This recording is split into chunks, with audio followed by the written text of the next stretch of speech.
Hi, everyone. Welcome back to the show. Today, I have with me Anna Hannem. She is the Director of Data Ethics and Use at Scotiabank in Canada.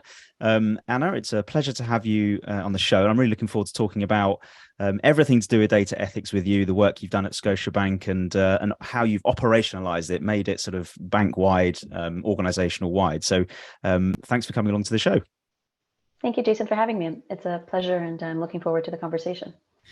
Great. It's not common that I meet or talk to people who sort of are specifically focused on data ethics. It's interesting and I want to get into data ethics and use and the use part of that and how sort of broad that scope is. But someone with a specific remit about data ethics is actually quite uncommon generally. Is this a sort of a background for you? Have you always been in that space? Did you wander into it accidentally? How did you end up in ethics, and just in context of you and your role as well? It'd be great to hear some of that. So I think many people right now in data ethics or AI ethics almost have wandered into it. It's not an established field, as you've alluded to, in the industry, for financial industry, but business as a general. Now, in the sciences, it's already been quite well established. However, it is new, like I mentioned, in the financial industry. And so my history, my background is actually 20 years almost in financial industry, but in various roles, including mergers and acquisitions, project management, and then I was in data and analytics, both on the data management governance side and then as well on the analytics side. About 2 years ago, this opportunity came about where data ethics was established at Scotiabank. And originally it started off very small, as you can imagine, one person, and that person wasn't me. But then about a year and a half ago, I was asked to take on this role and expand the scope, expand as well as our team. And we have been quite successful in the last year, I'm very proud to say, in terms of doing that. And so, as you asked, I wandered into this, but now it is something that is becoming much more of a focus. And in fact, there are now courses that are starting and being incorporated into universities and colleges. And I've been asked to now be on advisory boards in terms of those courses. And so it's great to see now that this subject area is really taking off. Yeah, I mean, it's the obviously in financial services, regulation and the legal side of using data has been around for a long time, and obviously ethics is not legal, not regulatory, not something you must do, but it's something that's good to do and you should do. So, so the culturally, I suppose that's quite different from what the bank must be used to. Absolutely. I mean, most banks are doing the right thing when it comes to their customers. Sure. But as you pointed out, there are regulations that we all must abide by, and there are numerous regulations and laws. And so that becomes then sort of that burden that you need to fulfill first. Now, the nice to have, as you've pointed out, is data ethics. However, that's very quickly becoming more and more less of a nice to have, Mm, or it's becoming less of a nice to have and more of a table stakes, yeah. especially when it comes to AI ethics. And so there are many regulations now and laws that are coming up, which have to do specifically with AI. But as you've pointed out earlier, at Scotiabank, we have a broader focus than just AI. We have data use in general, and where AI is just a small subset of it. And as these regulations are coming up, and especially there are jurisdictions, especially like with EU, the GDPR, that are influential to what we're doing in Canada and North America as a whole. And so we're looking at that and seeing what's coming up in the horizon and trying to be proactive in establishing those best practices already in the organization. So when the regulations do come up, we're already ready for them. And I do believe at Scotiabank, we are well positioned for that. Mm. Yeah, it sounds it. The fact that you've started on the journey, the fact that you're in place, the fact that that's been going for a number of years is yeah, puts you in good stead when things stop being about an ethical responsibility and more of a regulated need. And as you say, yeah, it's something you must do. So, so yeah, really interesting. And how, just sort of in terms of where this sits, then data ethics and use, is it within the context of a data function in the sort of under sort of chief data officer, or sort of is it sit within some other part of the business? And so we sit under data and analytics. And so currently it's under the overall risk function. In many organizations, it's under the technology function. But as we've pointed out, data ethics and AI ethics is not just a technology problem. It's an overall, the way we use customer data, the way we use data in general. And so we have it here under data and analytics. And I report directly into the chief data and analytics officer. And that makes it a really nice spot because you're looking both at the data side and in the use side, so the analytics side of it. And just to go back a little bit more to the question that you had previously, one of the things is that it is becoming more regulatory for sure, but it really is about having that support at the top and having it established earlier on. And what I've been lucky with is that my chief data officer and as well as our leadership has been very supportive about implementing this and putting the resources to it, because really that's what you need and that's what matters. And then the second step is now establishing it in the organization, which we've been fortunate on both fronts. And so while it is now becoming something that is table stakes, before that, it has been wonderful to have that support so that, we really are about the supporting that trust that we have for a customer, or should I say that the trust that the customer has for us. And what we've been trying to do is show that all throughout, that it isn't just because we have to do this, it's because we really value that customer trust, and that's why we're doing this. I was gonna say why ethics. So is that about customer? Is this all really about making sure that you do the right thing by the customer? Correct. It truly starts with that. At the end of the day, it's a cost function, right? So you have to justify why you exist. We're not a revenue generator, and so it really is about showing that we are really serious about how we value our biggest asset, which is customer trust. A financial institution wouldn't exist without customer trust. Yes, we deal with money, but at the end of the day, the money is just really a symbol for the trust that the customer has with us. And if they don't trust us, they'll go somewhere else. And unlike with many other companies where they may come back, with the financial institutions, once they're gone, they're usually gone. And we want to really ensure that we don't lose those customers. And so we've been proactive in establishing data ethics and showing them that it's not just about the small way that we do, AI and the way we make decisions about a customer and therefore impact that customer. It's about any way that we use their data that is impactful to them, and that they should be assured that we are being respectful and transparent and safeguarding their data and therefore their trust. Yeah, it's interesting, trust, isn't it? 'Cause becomes quite philosophical. It's quite hard to touch and feel trust. It can also, of course, be measured through things like retention, through surveys and that sort of thing. But yeah, when you talk about, are you doing the right thing by your customers? Often that's I guess a leap of faith. It's a little bit feels like the right thing to do. When it comes to kind of judging whether you should do it, whether you should invest in it, what was it that really kind of helped to you said you picked up the role, someone else was doing this previously, so what was it that was the spark that meant yes, we Scotiabank should get behind this?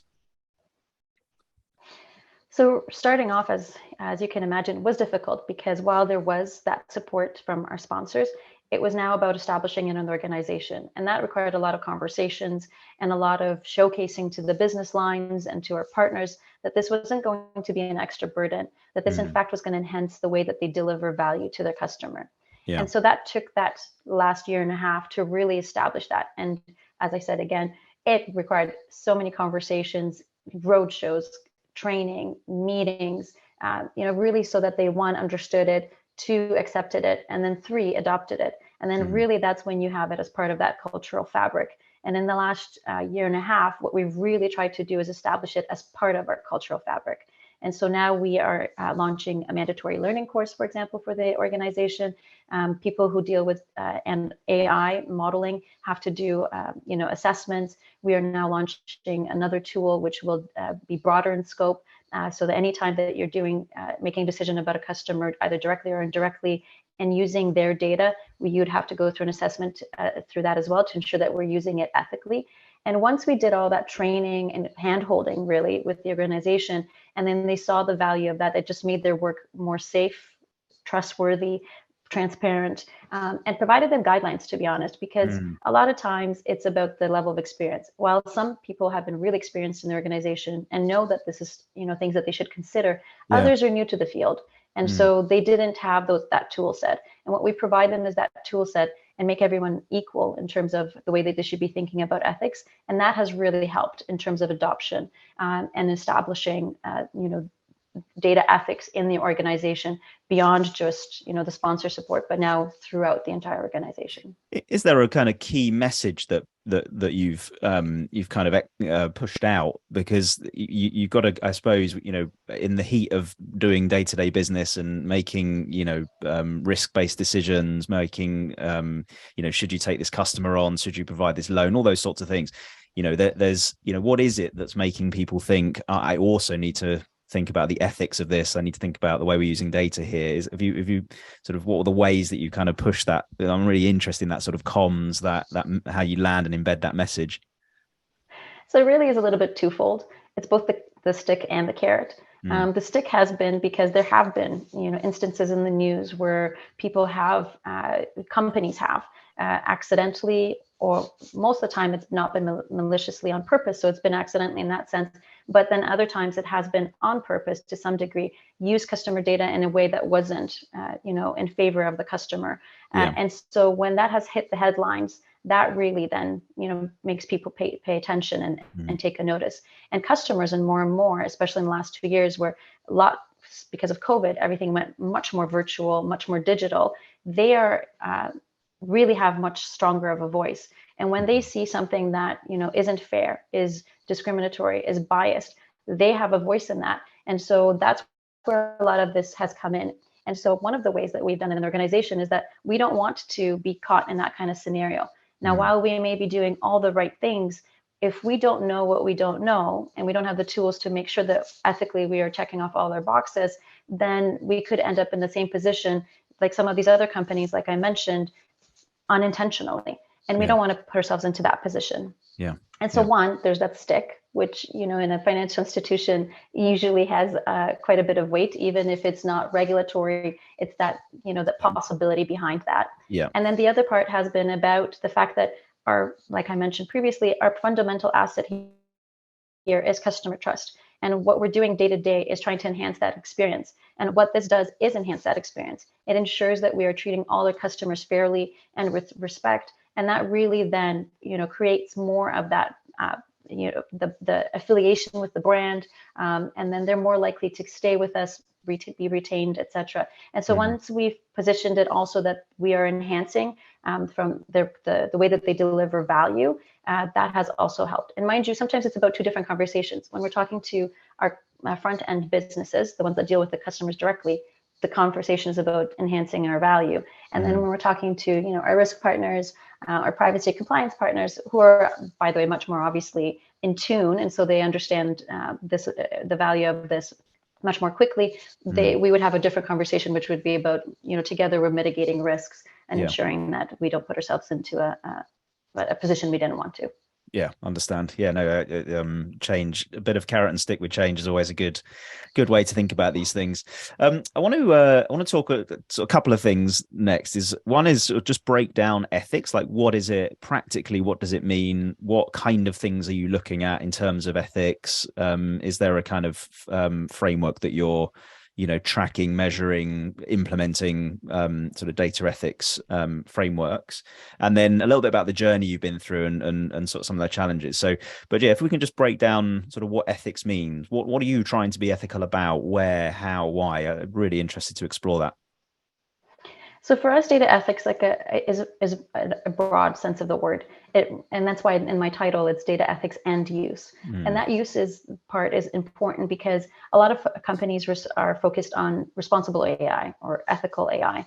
And that's really a small subset of the way we do analytics. It's the way that we make decisions about a customer. It focuses really only on the technology component. But in the end, the technology is just technology. It's not in itself malicious. It's not in itself bad. It's just the way we use it. And really the way we use it is what we feed it. And what we feed it is data. And that's why we have taken that approach which is broader and really looking at the way we use data, specifically customer data, because again, that's what really is impactful and matters. When we make a decision, and if it's unethical, it matters to our customer. And so our focus is on customer data, any which way that we may use it, whether it's in credit education, whether it's marketing campaigns that are in general, because a lot of campaigns are not necessarily leveraging AI. Any sort of way that we in the organization use customer data, we want to look at that. And then we are guided by a framework which is really focused, it's also publicly facing, on our principles, which is transparency, respect, robustness, and then as well as safeguarding the data, how we have vendor data and how we bring it in as well. Privacy. There are a few components there that we look at when we evaluate our use cases, and we use it, and we do it by use case. So, we're not using it all the customer data. It really, because it depends on how you use it. If you're using it sometimes just in the back office because we have to have your customer information, that's one reason. But then when we actually use it to make a decision about you or to you or for you, then we want to make sure that we've looked at all the data holistically. And that's when, in those use cases, that we then consider our ethical framework. Now we have guidance, we have ways that we're looking into the industry, we're partnering with universities, we're partnering with other institutions to get those best practices in, to understand what are the various frameworks that are out there, not just only in business, but as well in other industries, even healthcare, and taking that in and then establishing that as part of our own, the way we operate, and then providing that guidance back to our organization. So again, we're looking at data ethics holistically, in any way that you use customer data, not just in AI. Right. Now, your second question in terms of the journey, it really has been about focusing first. We did focus on AI because that was the burning subject, and there was regulations that were coming out about that. And then in the last year, we have expanded our operations, where we've developed tools now, like I mentioned, to look more broadly than just to AI. And with each of those tools, one of the things that we did is work with our partners and work with the users in terms of what this would look like, as well as with industry leaders and consultants to create a tool. Because right now, the truth is that there are not many tools that help us with ethical considerations, or how to measure that, or what's going to be the outcome of it. And so we've had to be innovative and create things in-house with the help of consultants, with the help of looking at what's in industry, and then creating those tools. But because there is no precedent, we've had to then reiterate and iterate, which is why we use an agile methodology, which has been helpful, so that we are continuously improving that tool and making sure that the ethical guidance that is in it is relevant to what we're saying and then makes sense for our organization. And so it really has been a partnership with the rest of the organization as well. And what do you mean by tools in this context? Is that in the broader sense, or you mean technology applications? We have technology applications. Okay. So not just processes and guidelines, because a lot of companies have that, where this is what you should be doing. Yeah. Okay, but how do I do that? And so we have developed actual technology tools that are embedded into our strategic sort of architecture and our framework. And in it, as people are going through, so with the Chief Data Office, for example, there are policies and guidelines in terms of how we govern and manage data. And as people go through that process, one of those tools is the data ethics tool. And then they have to fill out an assessment, which, like I mentioned, provides a series of questions that are help to guide developers or any use case owners in terms of what they should be considering from an ethical perspective. And then it spits out guidance and sort of a scoring methodology behind it. And then they have to actually, if it scores in a certain manner, go all the way up to their lines of business to get approval. So it's not just, like I mentioned, an analytics responsibility or a technology responsibility. The line of business has that stake in it and responsibility in it, where they sign off on everything that comes out. Are you able to give an example of a use case that where that sort of manifests itself? For sure. So, for example, recently Scotiabank launched a chat bot. Now, a chatbot is AI, so I'll talk on that in a second. And so with it, the analytics team created that chatbot in obviously in conjunction with the line of business.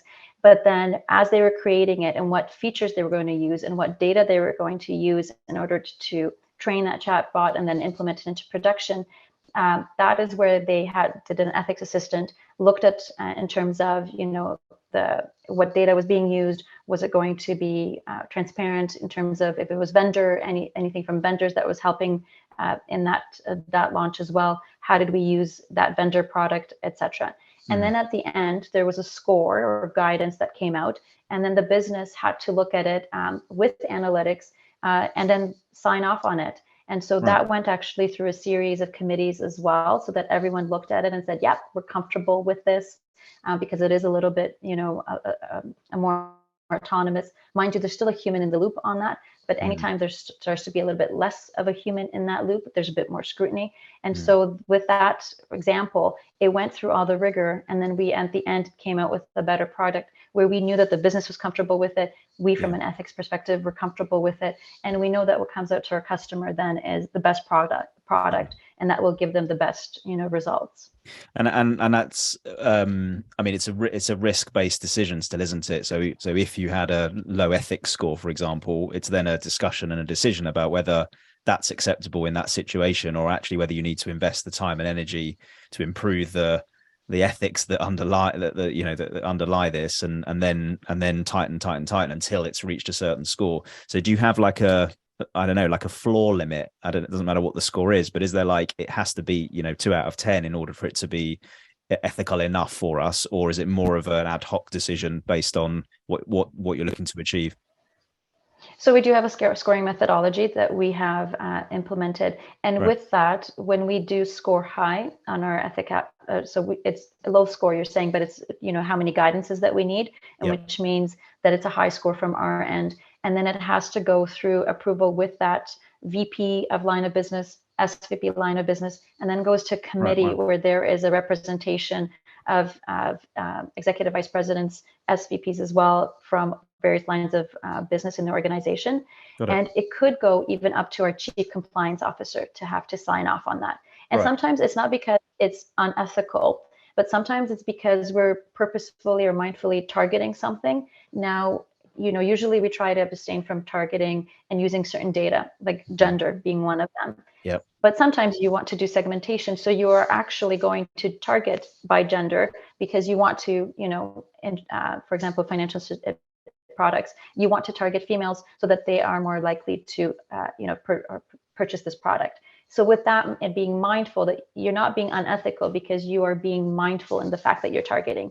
What we're trying to take out is, bias where you didn't intend for it. And so you accidentally use data where it was biasing against a group, rather than the scenario which I just described, which is on purpose, you are biasing. It's intentional. But then it's intentional, exactly. But you're going to score high now because you're intentionally biasing. But in that scenario, we would go through the proper approvals and we would be comfortable. Is that with, okay? Yeah.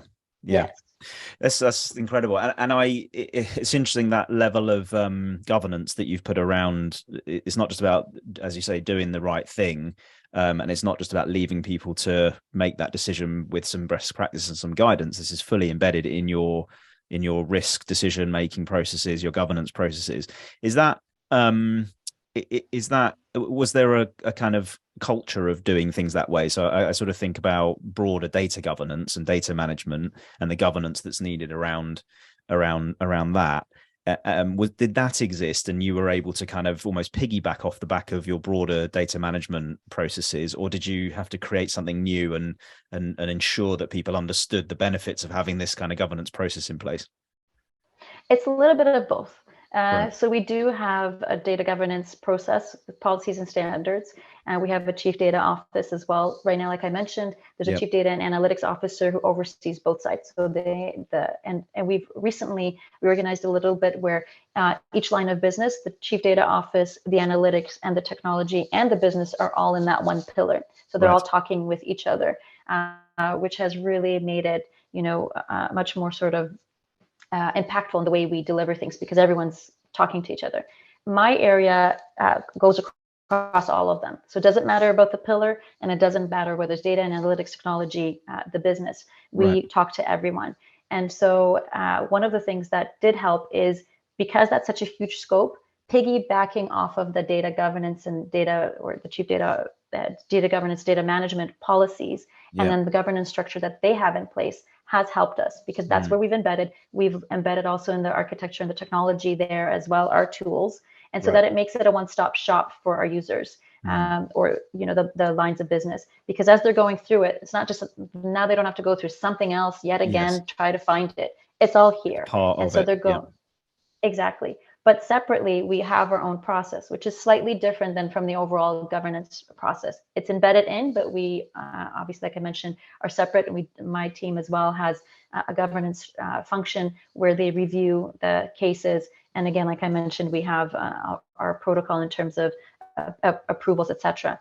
And so that part as well, we had to socialize. We had to, you know, help the organization understand why this was needed as well, because we already have a governance process. How is this different? Why is there slightly, you know, two different things happening? You know, even conversations like, how are you different than privacy? How are you different than? So all of these educational things that we've had to do and establish that have been separate from the initiative that's been, or the work that's been happening with data governance and data management. Yeah, that was a question I was wanted to explore a bit as well, was where does the privacy, broader data governance, data management fit? How does it hang together? So you've sort of touched on that a little bit.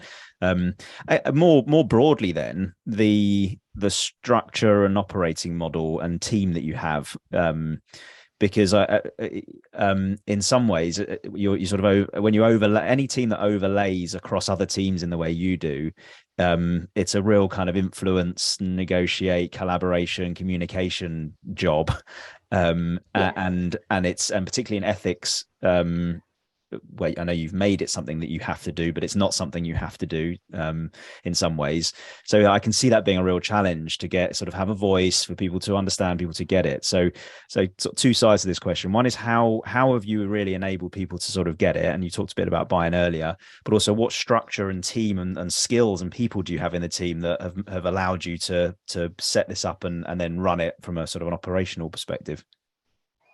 So you're absolutely right. One of the things that I had to do early on is identify exactly the needs that we had. And I knew early on that buy-in, adoption, you know, really influencing and changing the culture was going to be something that we had to focus first and foremost. The technology and the processes were secondary to that, but in parallel.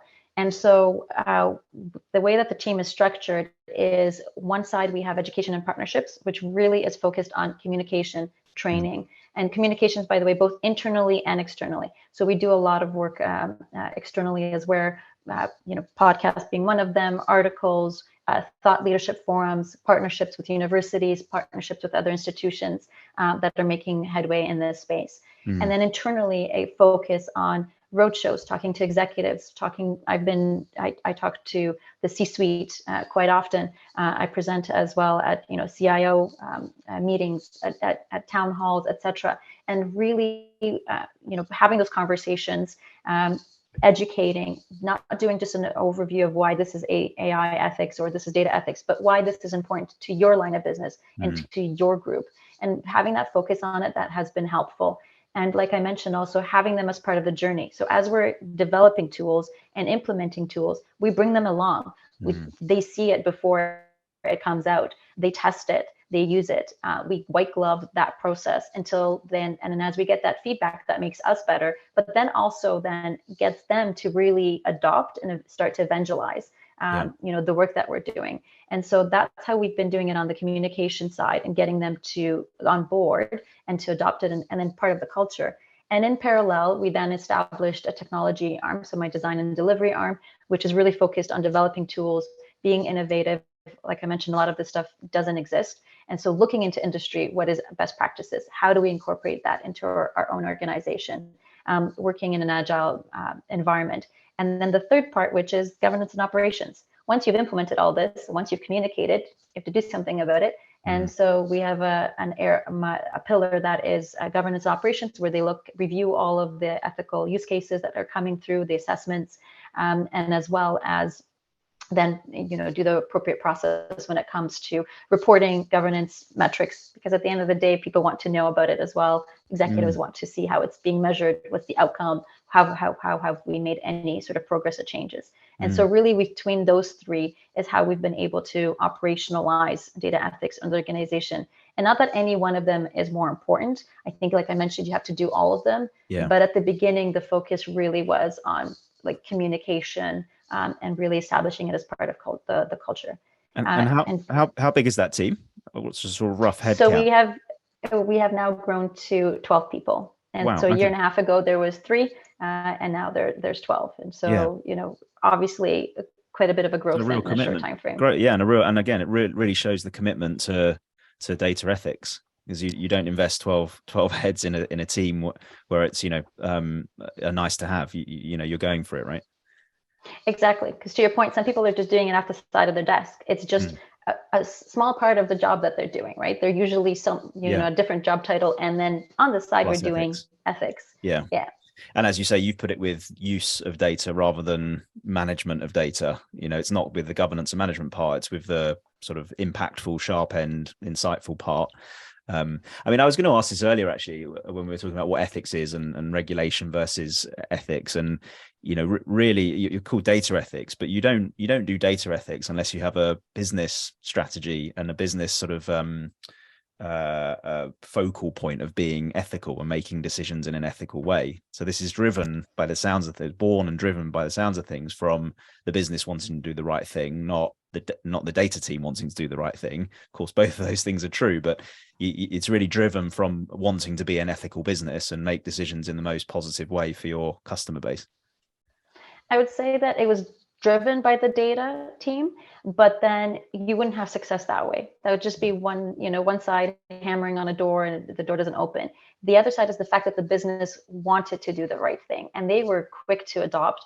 And like I mentioned, we just started with AI ethics and a tool there, but then they are the ones that were asking, okay, now how do we look at these other cases that we have?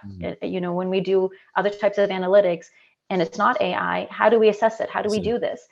Please provide us more guidance. And that's how the next idea was born in terms of our trusted data use tool, which we're going to be is going to be implemented shortly. And that one is because the businesses were asking for help in terms of how do you look at other considerations. And so to your point, it was both data driven, but then adopted by the business and pushed. And then that's what really made it a success, is when the business adopted it and made it part of, are making it, not just made it, but are making it a part of their culture and the way that the organizational fabric is structured. Yeah. And actually, by the way, we even are now in the code of conduct as well. Right. Well, that's incredible. As you said the key word there, which is this is culturally important. So, unless it's culturally important, it's just it's more just a stick. It's just a stick. It's tick box. It's regulatory. But this is people want this. It's right for the business. It's right for the customers. It feels the right thing to do. And I presume you're seeing positive impact as well. Not just sort of from a risk point of view. This isn't just about protection. This is about increased value as well. Have you seen that sort of positive upside as well? Oh, definitely. We, even just day-to-day conversations when I've talked to people generally, and they ask me what I do. And when I say what I do, they are so excited. They are like, this is amazing. This really, is so important. It matters to me as a person. And because it matters to people as it's impactful to them directly. Yeah. Whether they've been a victim of the fact that they didn't qualify for something because of, whether it's the race or gender. But in Canada, especially, we really are a mosaic of people. And so we're so multicultural that you can't just ignore it. You have to ensure that you're treating people fairly, And so this matters to a multicultural society like in Canada, very much so. And then the other part is even when I've been in branch and talking to our frontline, the ones who service customers, they see the value of this. They think that this is amazing work. And so it's not just about the back office saying, yeah, this is great. It's firsthand experience conversations that we're having with people, our customers and our front and employees who will deal with this day to day and see the impact of it. Yeah, and you mentioned there about sort of multicultural and mosaic of people. Usually, when we talk about sort of ethics and bias and removing bias from algorithms and those sorts of things, having a diverse team and building a diverse team to get that sort of diversity of thought, the diversity of challenge, the diversity of people within the function is really important. Has that been sort of important to you, and is the team built up that way? Absolutely. To your point, you need to have that diversity, both on a visible scale, but also from an invisible scale, right? Because it's about ensuring that it's from all ends. And there's representation. There's one of the things with data and analytics as well. There's a small representation of women. That's growing, but that's definitely not the case on our team. We have a lot of the leadership team on my team is female as well, and then as well as diversity of people, but also diversity of backgrounds, because people are coming from all different areas. There wasn't a data ethics sort of path previously. And so you really are collecting people from very diverse educational backgrounds, very diverse professional backgrounds, even different countries as well, because they may have done some of that work in different countries, and that is obviously then helpful for us now because we're doing it here. And so having that diversity on the team has been very important and is definitely representative. Great. Well, it's fascinating. Where does this go next? What's the sort of the top 2 or 3 priorities that you're over the next kind of couple of years you're focused on? So we're really proud, and I'm going to have a little bit of a brag moment, but we recently in November won the Chorus Accenture Award for Innovation in Analytics, and that was because of the way we've operationalized data ethics. And we were only one of I don't know if there were other submissions that might have qualified for it, but I know from the winners aspect, we won 3rd place, and there was over 600 submissions from all over the world, 200 plus financial institutions represented, and we made it into that top 3 because of the way that we've operationalized data ethics. And really, you didn't see that much.